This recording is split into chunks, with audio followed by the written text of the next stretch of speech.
Hey guys, it's Chris from Highline Guitars and you're watching episode 129 from the Luthier's Workbench. You remember this? The Highline CNC routing machine I built a while back? Well, I'm still getting a lot of questions from folks about when I intend to offer plans for this machine. And as I've said before, I probably won't be offering plans because that really doesn't make sense. A CNC machine is just a collection of parts that are all bolted together. And you really don't need a dimensioned blueprint, so to speak, in order to make one. In fact, when I built this machine, I just looked at a couple of photographs and kind of figured out what I was going to need to build it and then started assembling the parts. And I think what would be more beneficial to people would be a detailed step-by-step instruction manual. And I've been working on one of those for a while, and I have most of the manual complete. But where I ran into a little bit of trouble is, because I'm a right-brain thinker and I just basically started bolting parts together, I didn't really write down what those parts were.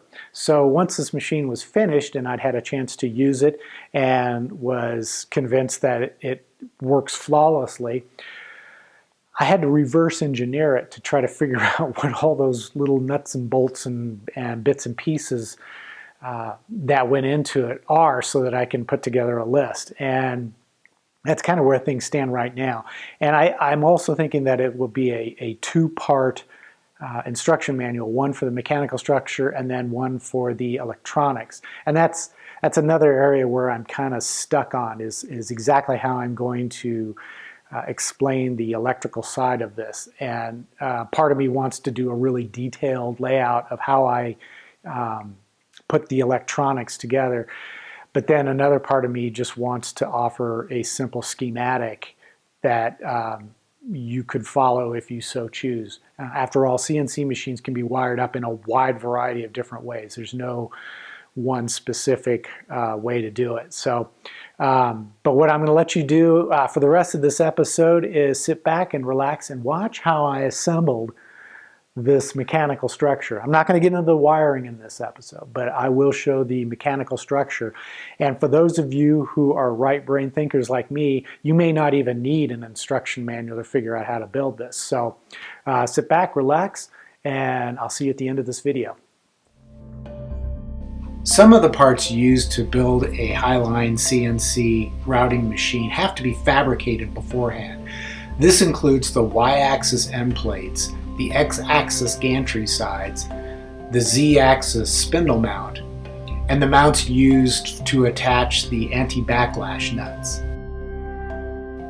Each of these parts will be cut from 18mm thick 24 by 30-inch Baltic birch plywood sheets. To help make fabrication of these parts more efficient, a cut plan was developed for each sheet of plywood. Each of the parts was cut using a CNC machine. However, there's no reason why the parts couldn't be cut out using a bandsaw, a table saw, or a jigsaw. The holes, however, should be drilled with a drill press. After the parts were cut, drilled, and assembled, they were given a couple of coats of an oil-based paint in order to protect them from airborne moisture.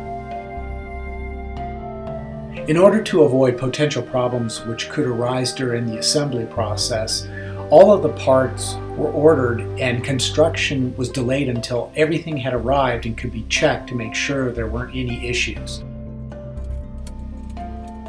Assembly began by attaching the 700mm wide SBR 16 guide rails to the 700mm wide aluminum extrusions. The guide rails were attached using M5x10 socket screws, which were threaded into T-nuts that had been inserted into the extrusions. After tightening the rails, the X-axis bearing blocks were installed into place. Each gantry side was attached to the ends of the extrusions using 4 M8 button cap screws.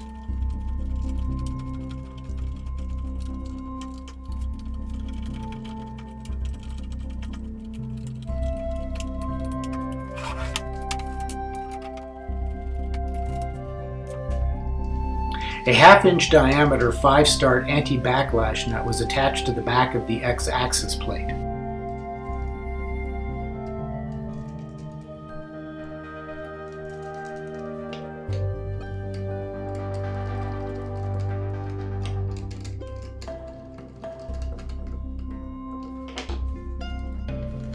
4 Z-axis bearing blocks were attached to the front of the X-axis plate. 3 of the 4 mounting holes for each bearing block is slightly oversized to allow for some adjustment in order to prevent binding when the bearing is riding on the linear rail. The X-axis plate is then installed onto the X-axis bearings using M5x25 screws. There are 4 screws per bearing.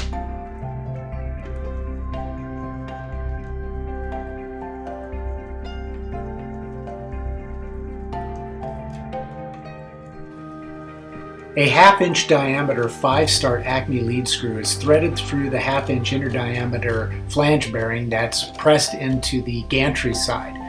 The screw is then threaded through the anti-backlash nut on the back of the X-axis plate and then through the bearing that's in the other gantry side.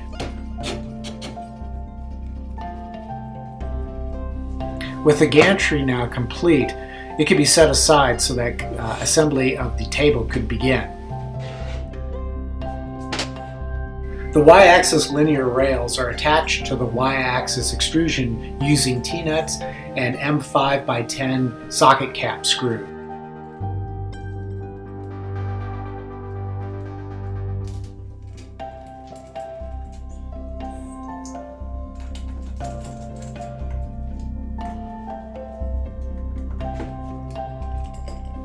The 4 center support extrusions will be attached using corner brackets.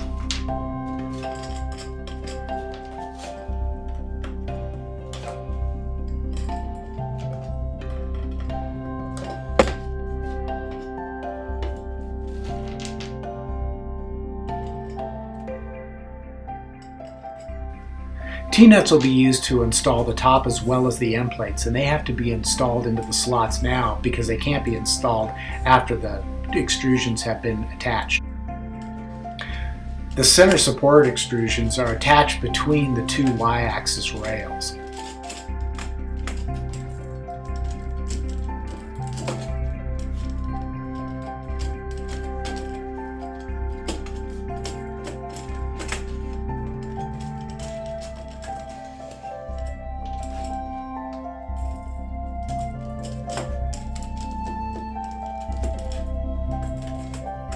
The exact position of the 2 center support extrusions is measured from the end of the Y-axis rails.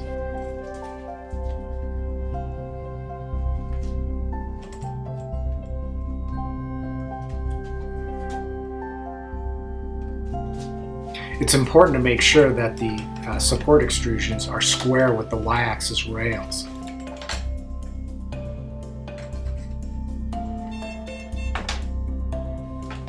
A tape measure is used to determine the distance between each corner diagonally. These measurements have to match in order to be sure that the table is perfectly square. The Y-axis bearing blocks are now installed in preparation to attach the gantry.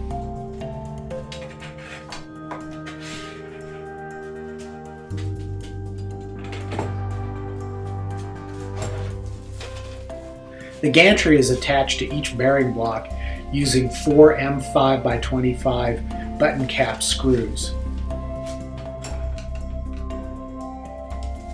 The process for attaching the gantry is identical for both sides.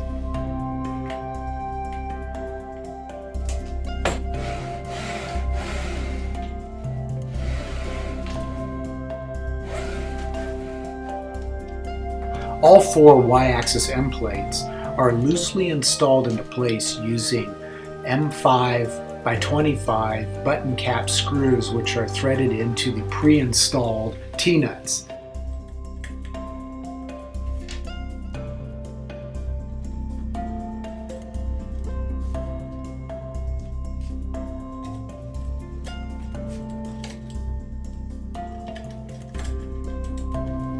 A pair of M8 screws is used to attach the Y-axis end plates to the ends of the Y-axis extrusions. However, the screws are not tightened yet.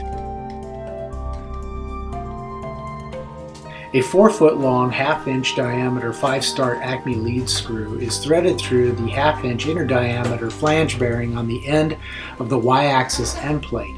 It is then threaded through the mount for the anti-backlash nut on the side of the gantry, and then through the end of the other opposing Y-axis end plate.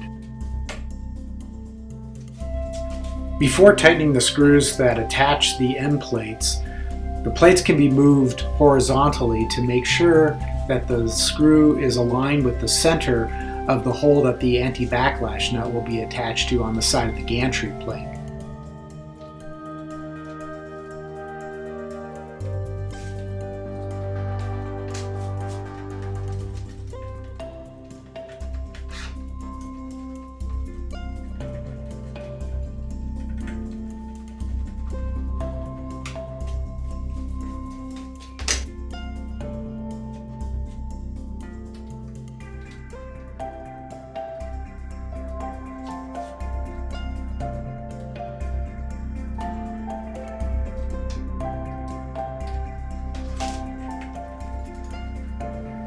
The Acme lead screw is partially removed so that the anti-backlash nut can be attached to the mount on the side of the gantry.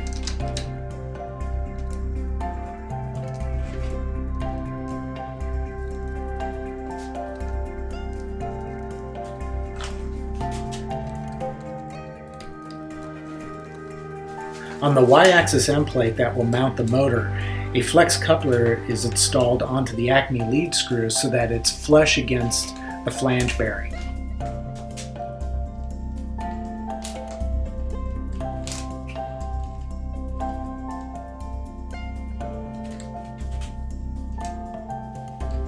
On the other end of the Acme lead screw, a threaded collar is installed and the set screw tightened. This will prevent the Acme lead screw from slipping back and forth.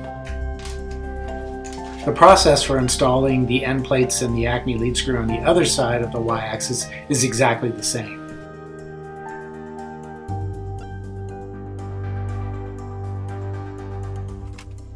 A cable drag chain is attached with a bracket to the gantry side, which will support the X-axis motor.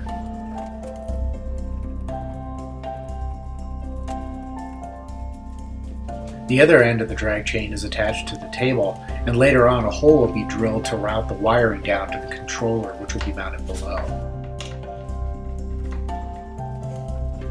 The gantry is moved along the Y-axis in order to make sure that the drag chain is moving without any issues.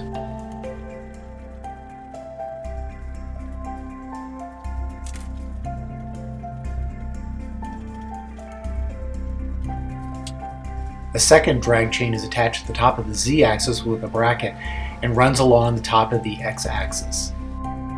An anti-backlash nut is installed on the back of the Z-axis plate.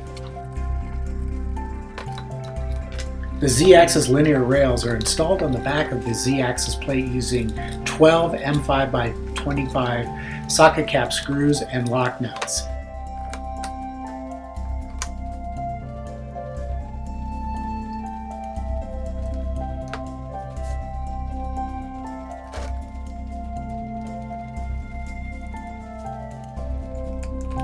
The Z-axis plate is then ready to install onto the Z-axis bearings, which are already installed on the X-axis plate.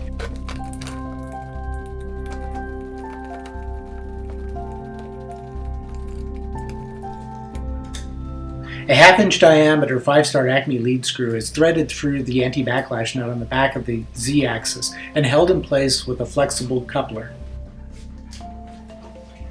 The router mount is attached to the Z-axis plate using 4 screws. In the center of the back of the mount is a steel pin which will serve as a pivot point and will allow the router to be trammed later on.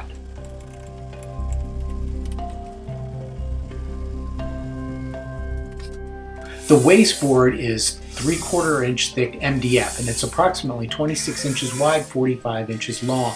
To mount the board, first thing I have to do is drill some shallow countersunk holes with a Forstner bit, and these will be drilled to correspond with the T-nuts which have been installed into the table extension. Next, smaller holes are drilled through the center of the countersunk holes to accommodate the screws that will mount the top to the table extrusions. In order to clamp material to the spoil board later on, threaded inserts will be installed into a total of 126 holes, which are drilled on roughly 3-inch centers. The holes will be chamfered from the back of the board to make it easier to install the threaded inserts. There are a lot of different ways that you can clamp material to a spoil board, but I like this method because it's quick and easy. And by the way, it took about 17 minutes to drill and chamfer all the holes, and then about another 20 minutes to install all the threaded inserts.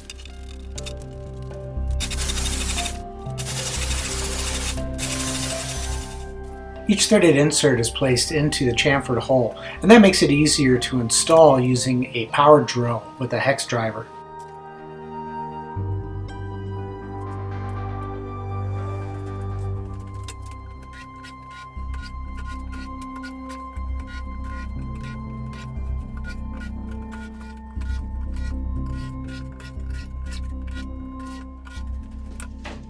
The wasteboard is set into position on the extrusions with the threaded inserts facing down. The wasteboard is held in place with 12 M5 by 16 Phillips head screws.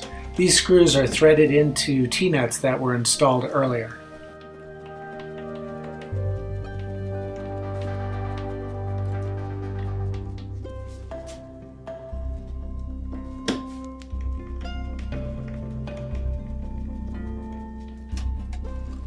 The installation of the stepper motors begins by threading the 4-conductor shielded motor wires through the drag chains on the top and sides of the gantry, and then directing those down to the control box.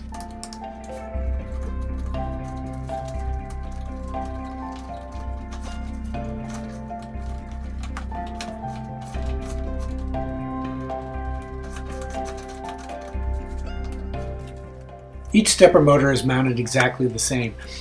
First, the motor is placed onto a motor mount, and then the shaft of the motor slides into the flexible coupler. Then the motor itself is installed using 4 M5 screws, which are tightened into place.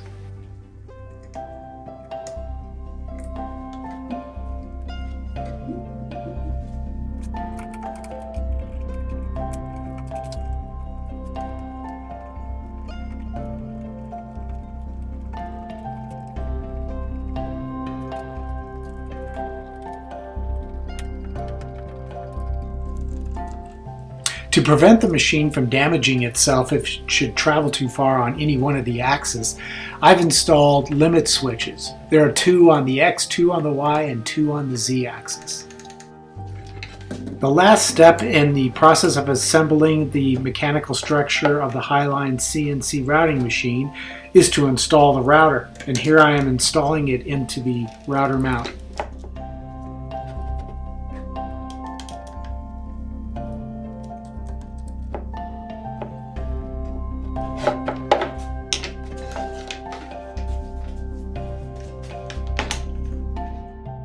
And that concludes the assembly of the Highline CNC routing machine's mechanical structure.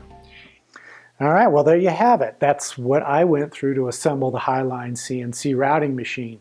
I hope that the process was clear, and if it seems like it was a pretty straightforward and simple assembly process, I have to say it really was. It wasn't that difficult at all, and I didn't even have a blueprint or instruction manual to follow. I just bolted the thing together. And did I get lucky? I don't know. It works perfectly. I have no issues with it whatsoever. I think since I've been using this machine, I've made several dozen guitars, and along with a lot of other little projects that I've done with it. And I haven't had a single issue with this machine. The only glitches that I've run into were on my end, where I made a mistake in writing a G-code file or something like that. But as far as how the machine has functioned, it has done exactly what it's supposed to do. So I'm pretty happy with that. Now, as far as the instruction manual and wiring diagrams and all that stuff, I'm still working on it. I don't know for sure when it will be available, but I will post here on YouTube on one of my future episodes from the Luthier's Workbench. I'll also post on Facebook, Instagram, Twitter, all the social media outlets when I have something ready. So just keep an eye out for that. But for now, again, I hope you have a great weekend, a great week ahead. And until the next episode of From the Luthier's Workbench or my next Quick Tips episode, I will see you soon.